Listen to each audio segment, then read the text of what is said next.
Okay, Julius, thank you for your question. This is an interesting one. So this question relates to the time where Moses is up on Mount Sinai. He's receiving the law, the Ten Commandments and the law from God. And while he's away, the people think that he's dead, right? They think he's gone. They think he's gone. He's been up there far too long. He would have come back by now. Yeah, so let's kind of just jump right on into this question. So your question relates to Aaron and why Aaron wasn't punished. I believe Aaron actually was punished, and we read that in Exodus chapter 32. So Aaron creates this golden calf idol, but there are tons of hints within Exodus chapter 32 itself that Aaron did not want to build the golden calf. So the situation is that the Israelites are desperate. There's tons of them. They've already been attacked in the wilderness, and they're going to get attacked again. There's other people groups around them. But it's not just military men that they have traveling with them. They have women. They have children. They have flocks that are very vulnerable. And these people see and believe that their leader, the one who carries the power of God, is now dead. So in their minds, something was at fault in Moses that he couldn't stand before God. And God has now abandoned the people in their minds. Is it right? No, but it is understandable from a human standpoint. You're in the middle of the wilderness. You have no way of sustaining yourself. You want a leader. You want something like that. So the people come to Aaron. They tell him this, and they say, build us our gods. So Aaron does. Was it right for Aaron to build the idol? No. Is it understandable from a human standpoint? Yeah, because he doesn't want to die. He doesn't know what these angry mobs are going to do. So Aaron collects their gold. He makes the calf idol. From the earrings and the nose rings. From the earrings and the rings that the people have brought out with them from Egypt. And the Bible says something interesting in Exodus chapter 32, that the people see the calf idol and they go, here, Israel, here is, and who's saying this? It's the leaders of the rebellion, because clearly they had leaders that came to Aaron. It wasn't all the people at once. So leaders representing the people say, here, Israel, here is your God who brought you out of Egypt.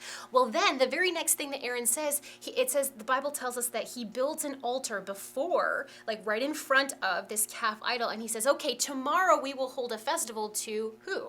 The Lord, to Yahweh. So it appears as if Aaron's kind of trying to make it a little bit better. It's a good politician. Yeah, he's like, okay, well, I know God isn't really a cow, but maybe we can just try to influence here with Yahweh worship, all right? So we all know what happens next. Moses comes down from the mountain because God tells him what's going on, and he gets very angry.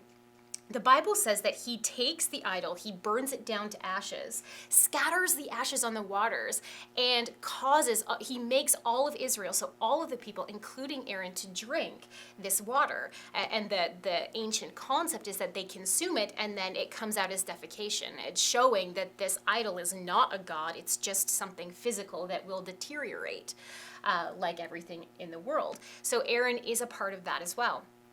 Now, 3,000 people aren't struck down because of the Lord's anger. That 3,000 people, what that was Moses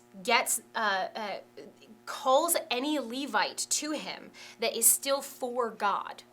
And there's a bunch that come to Moses. So clearly this wasn't every single person who was a part of that group was against God and for this calf idol. There were some that weren't against it, but not enough of them to stop the mob of people.